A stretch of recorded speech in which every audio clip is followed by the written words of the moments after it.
Hi, we're in Carolyn Maloney's district. She's in a real tough primary challenge with Suraj Patel, and the race will be decided by tens of thousands of absentee ballots. But on those absentee ballots, we just got final numbers from the New York City Board of Elections, and they are grim. They say that nearly 400,000 absentee ballots that were sent out to New Yorkers for the primary last week will not be counted, and we know that comes down to the fact that the board didn't send many of the ballots out on time.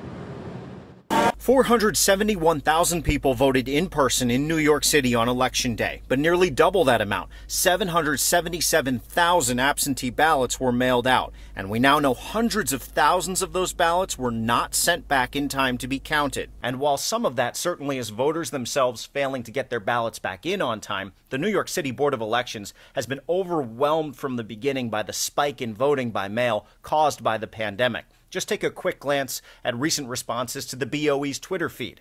Didn't receive my absentee ballot. My wife did not get her ballot. Some people only got half a ballot. What, 2 pages? I only got 1.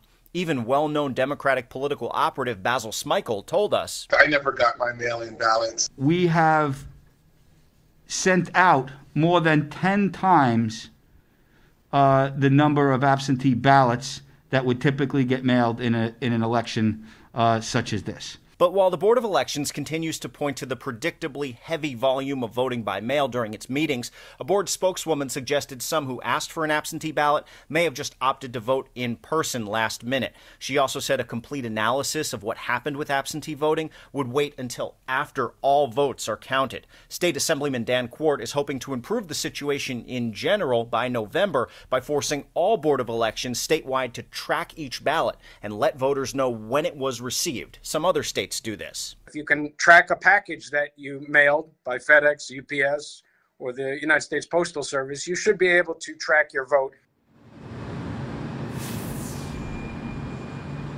Absentee voting, just one of several issues we're following up on, including why the Board of Elections left thousands of plexiglass shields designed to protect poll workers in a warehouse as opposed to distributing them on Election Day. By the way, most of these absentee ballots won't be counted until late next week because of volume and social distancing requirements. So the results we're getting might be 2, perhaps 3, 4 weeks after primary day, and this will only get worse in November with higher numbers. Live in the East Village, Henry Rossoff, Pix 11 News.